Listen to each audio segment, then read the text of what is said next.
For most of recorded European history, fairies were understood as a class of beings who occupied the same physical world as humans, yet remained separate from them. They were described as organized populations with territories, customs, and internal hierarchies. People believed they lived in identifiable locations, earthen mounds, hills, forests, and particular trees, and treated those locations as inhabited spaces rather than a neutral terrain.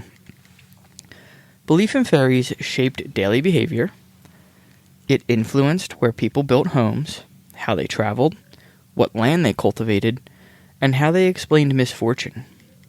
These beliefs were shared across regions and persisted for centuries, often remaining stable even as political and religious systems changed around them.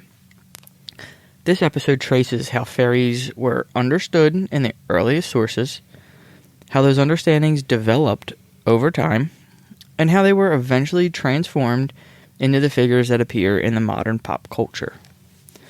The focus here is historical record, what people said fairies were, how they behaved toward them, and what those beliefs accomplished within the societies that held them. We'd like to welcome you in to the Ominous Archives.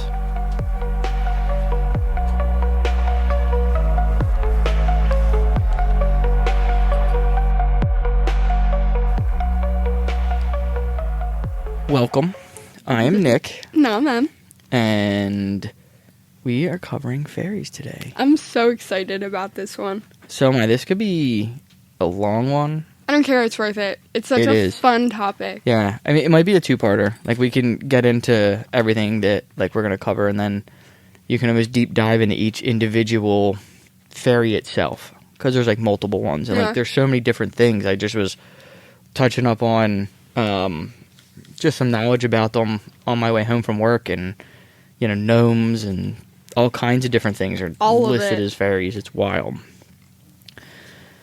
But I guess we won't hang on any longer. It's not like we have a ton of stuff to talk about. Yeah, we're pretty boring people, I feel. Well, yeah, and we're always a week ahead. Right. So it's Friday the 13th for us. Yeah. And yous are just getting cracking on the 13th. So nothing weird's happened today. Not yet. No. It's only 2, Nick. Don't say never. Yeah, that's true. But anyway, we'll just jump right in. The earliest description of fairy-like beings come from oral traditions that long predate written records. When those traditions were eventually written down, they show a striking level of agreement about one thing. Fairies were understood to live somewhere specific. They were not imagined as drifting spirits or distant beings. They belonged to the land, not metaphorically, but geographically. In Ireland, they were known as the Associ, the people of the mounds. The mounds themselves were ancient burial sites, already old when medieval communities formed around them. These were not treated as abandoned monuments. They were treated as occupied places. People avoided them, they worked around them, and they spoke of them carefully. Disturbing a mound was believed to carry consequences. You could get sick suddenly. You could get persistent pain. Your livestock could waste away. Your crops could just fail for no reason. These outcomes were understood as results of interferences. Something had been done where it should not have been done. In Wales, similar beings were known as the Tylwyth Teg, the fair family. The name itself suggests organization and kinship, rather than chaos. They were believed to live close to human settlements, sometimes uncomfortably close. You know, that kind of feeling. A little too close. My personal bubble. I don't like it. While remaining socially separate. The boundary between them and humans was understood to exist, but it was not always visible. Scottish traditions describe fairies as inhabitants of hills, glens, and underground dwellings. The word Sith refers to both peace and the other world, implying a parallel domain that exists alongside the human one. Fairy places were not distant, they were nearby, often encountered by accident. Fairies were regarded as dangerous in practical, immediate ways. They were held responsible for illnesses that appeared suddenly and resisted explanation. Sharp pains, unexplained rashes, lameness, wasting conditions, and ailments affecting animals were often attributed to fairy involvement. This belief extended into early medieval practice. English and Irish medical texts contain remedies intended specifically for injuries or illnesses caused by elves or fairies. These were not marginal ideas. They were part of how people understood health, vulnerability, and recovery. Fairies were also associated with disorientation. Many accounts describe people being led off paths at night, particularly into bogs, pits, or unstable ground. These incidents were remembered as encounters rather than accidents. The landscape itself was understood to become unreliable in places associated with fairy activity. By the early modern period, people began to ask where fairies came from. Of course, because where does anything come from? I feel like you need an answer for those things. I mean, you always want to know where something comes from. Duh. They don't just appear. Right, it's only right.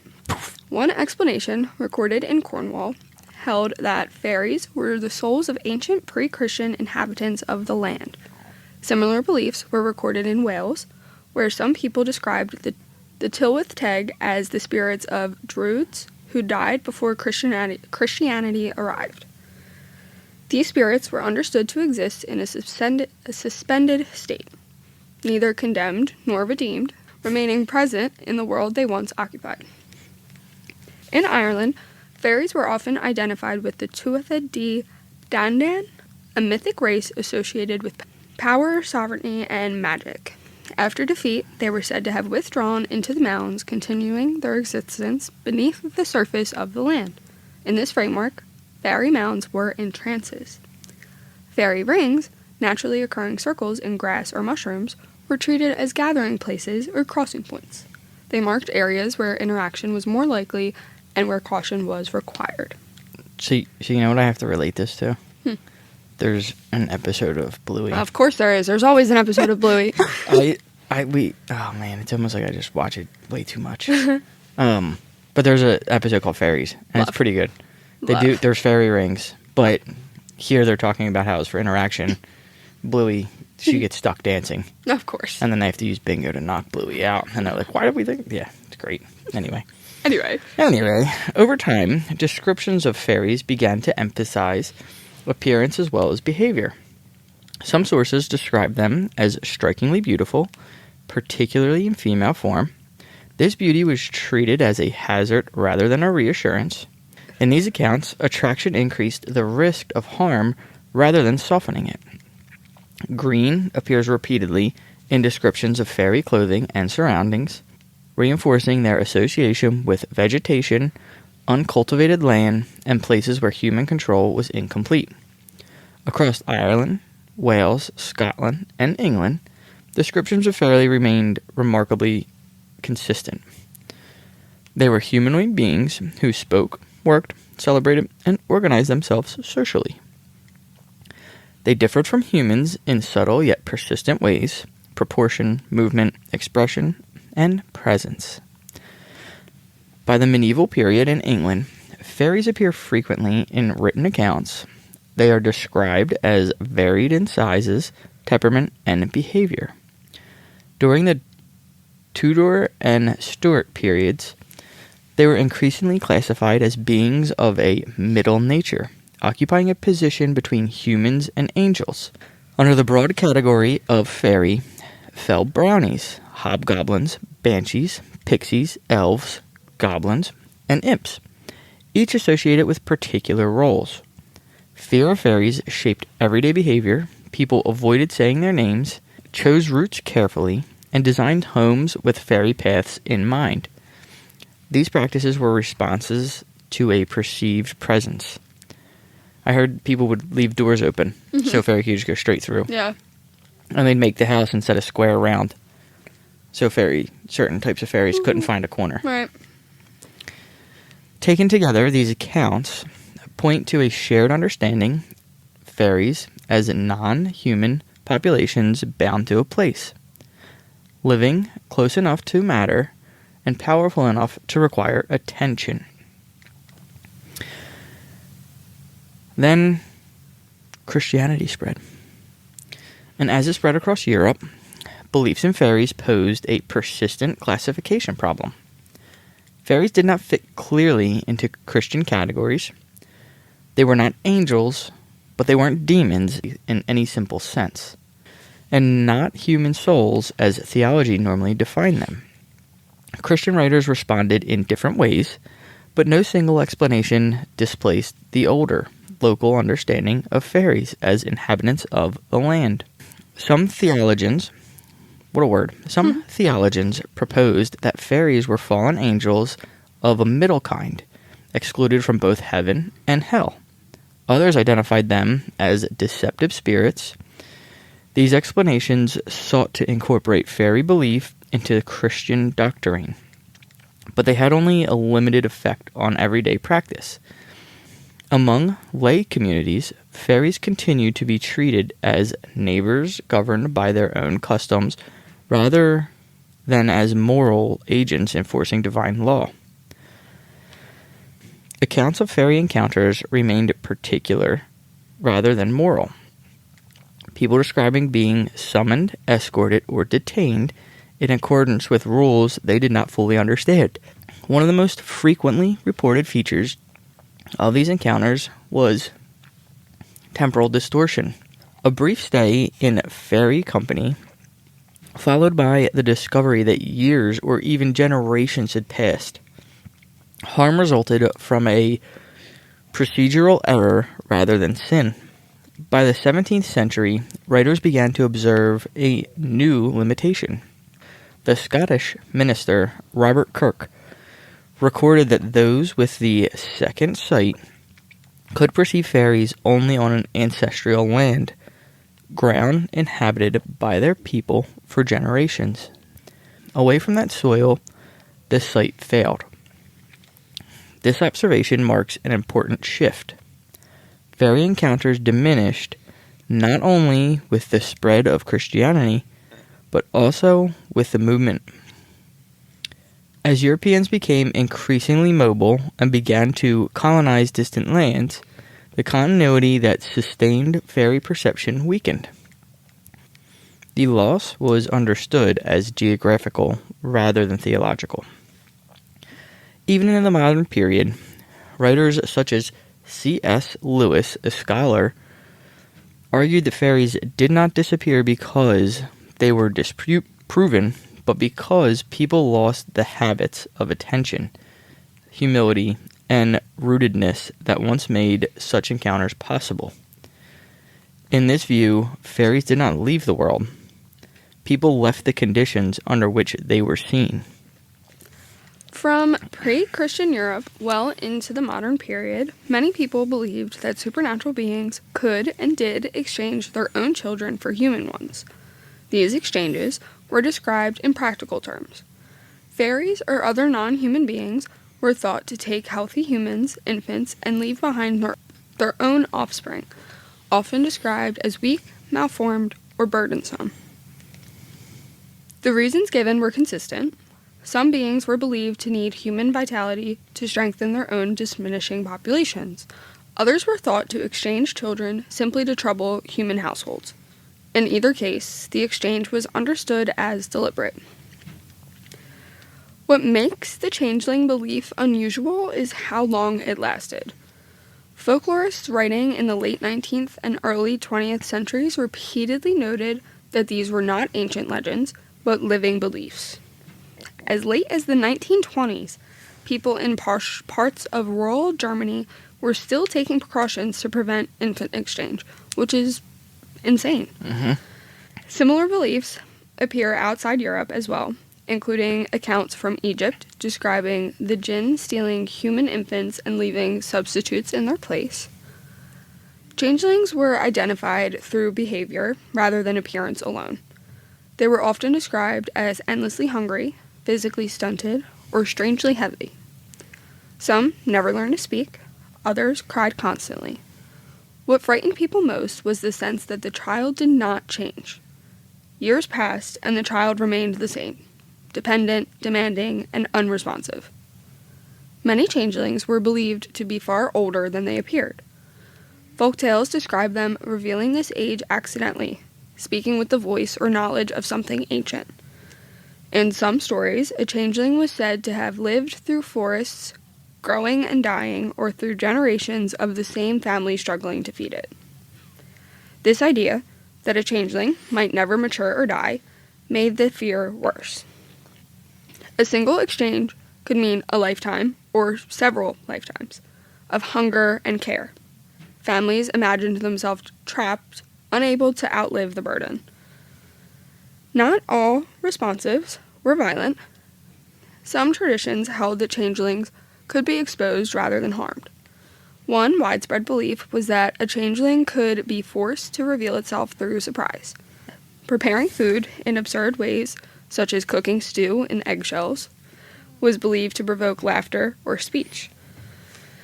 If the child reacted with shock or mockery, it was taken as proof that it was not human and that its supernatural parents would reclaim it. Other responses were far darker. During the Reformation, some Christian thinkers interpreted changelings as demonic beings, without human souls. Martin Luther openly supported this view. He described changelings as flesh without spirit and argued that killing them was justified. This belief made abuse, neglect, and even infanticide appear morally acceptable in specific communities. What is striking is not cruelty alone, but certainty. People believed that they were acting correctly. Changelings were not treated as sick children, but as replacements, foreign beings occupying the space of someone who should have been there. As medical explanations for disability and developmental differences emerged in the 18th and 19th centuries, changeling belief began to fade. The shift was gradual. The stories did not disappear all at once, but over time, the idea that a child might not be human became harder to sustain. The word changeling survived, but its meaning changed.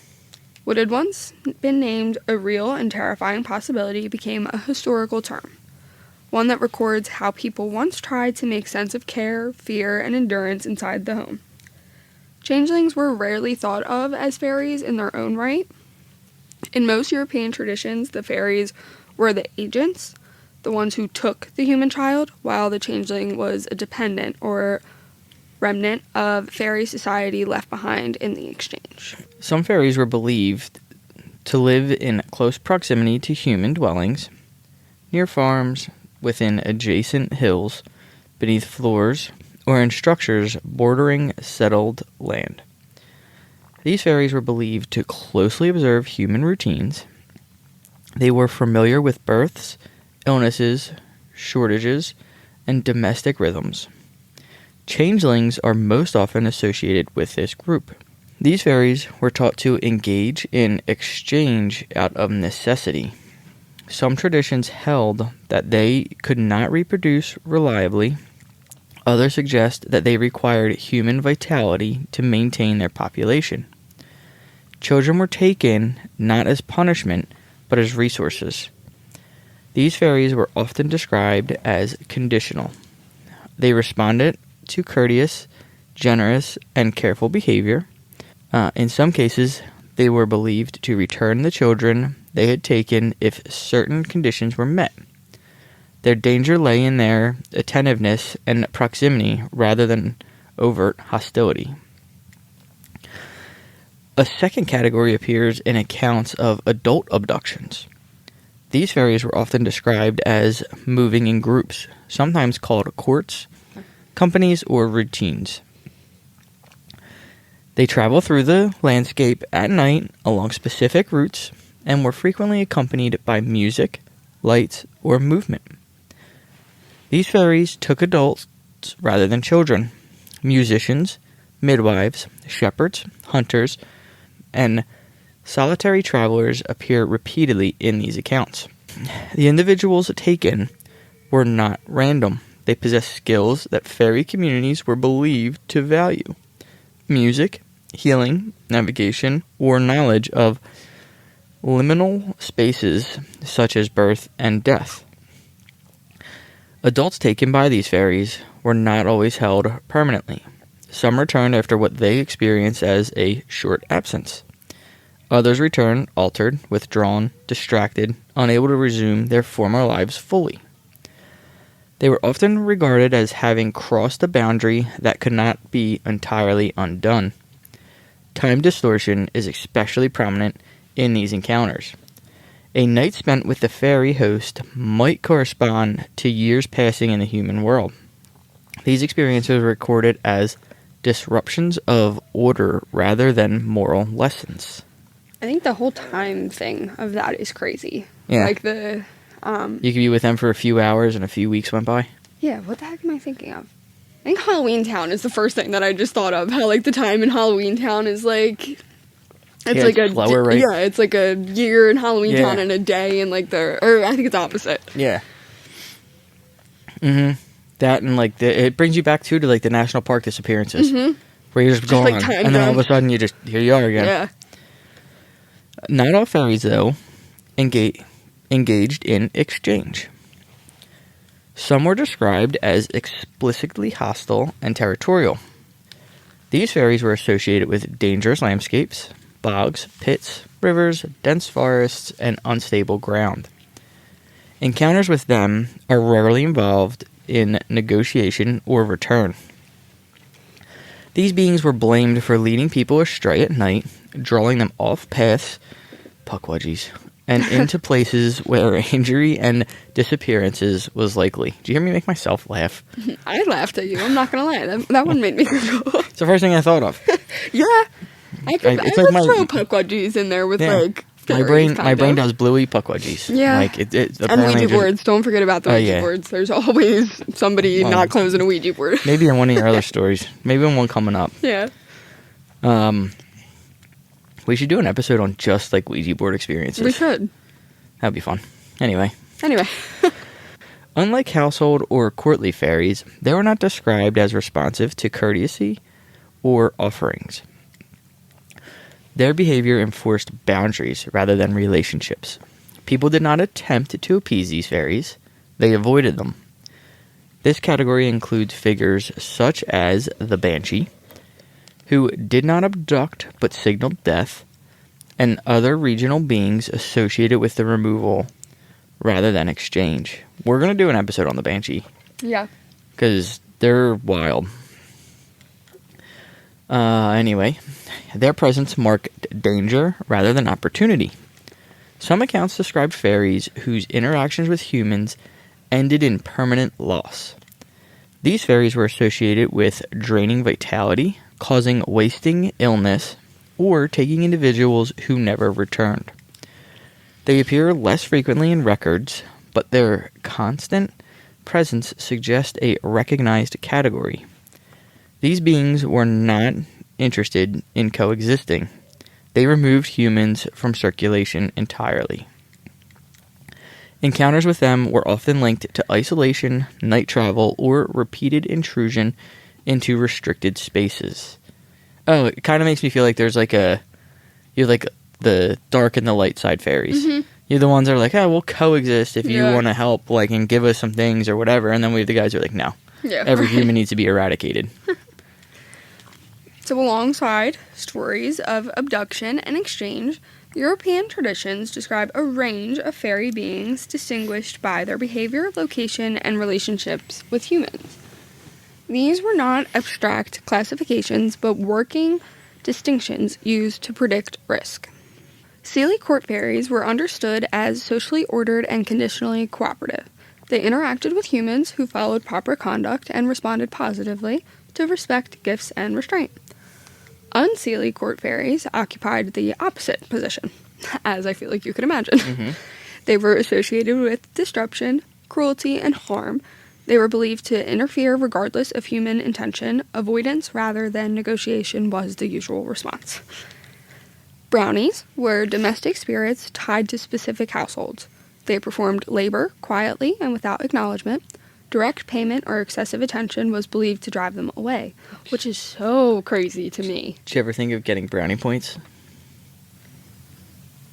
Oh my god, is that why they call them brownie points? If only we had cameras. We need to get cameras. Is that why they're called brownie points? I don't know, so funny. but it That'd sounds be right. crazy. Yeah, that makes sense. Yeah, because you don't really get... Wow. Okay.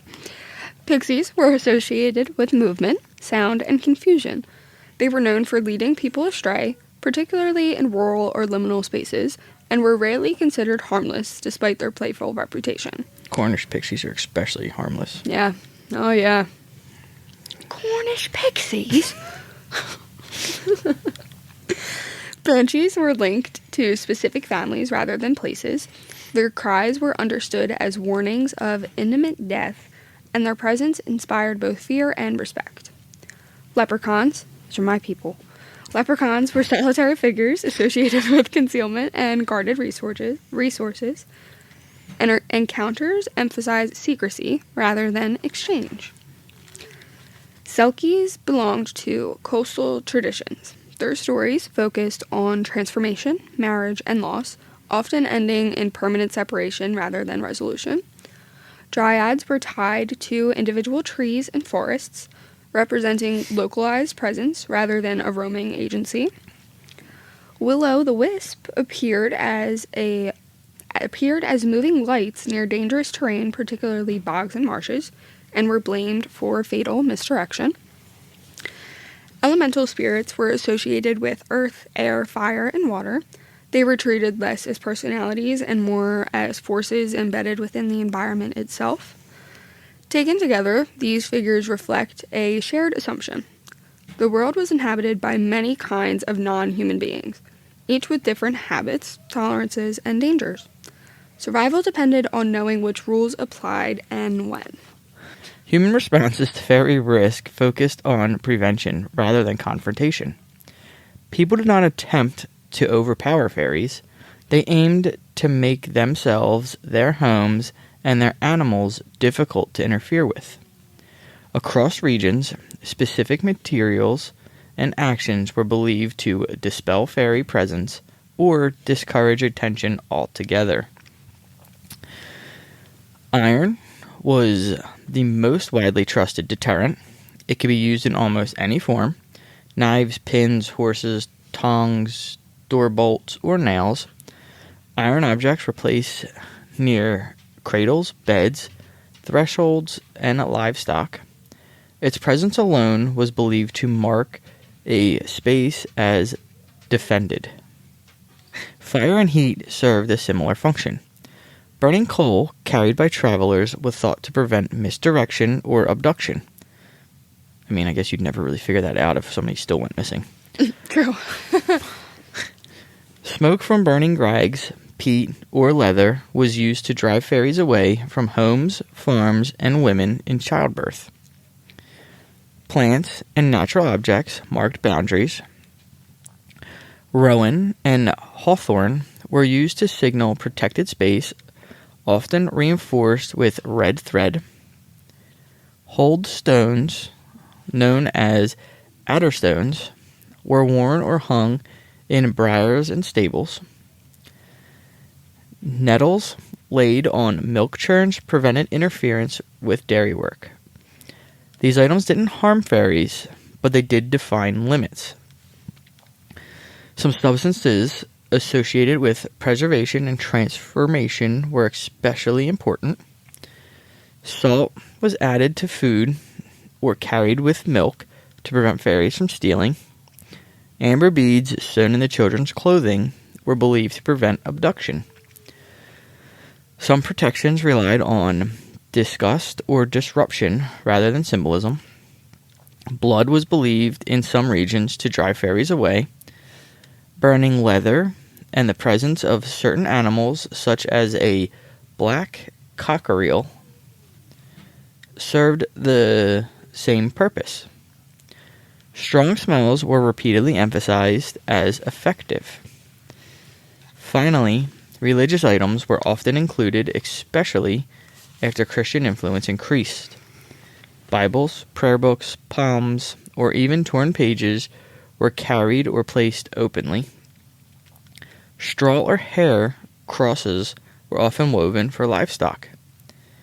These objects were believed to repel fairies by association, regardless of doctrine. People assumed that fairies noticed human behavior, evaluated risk, and chose the easier targets. Path of least resistance. The greatest danger was not fairy hostility, but uncertainty. Misreading a situation, using the wrong precaution, or failing to recognize which kind of presence one was dealing with until it was too late. There's things, so I've seen it in a couple like friends' houses, and my mom reminds me of somebody who would do this, but having iron scissors in your bedside stand. Yeah. People putting them like next to babies' things. An old iron horseshoe, placing it above your doorway. And it's also wild that, I guess because salt's pure, or is like supposed to be pure, or Right. whatever, like, not science class anymore, but it repels like everything.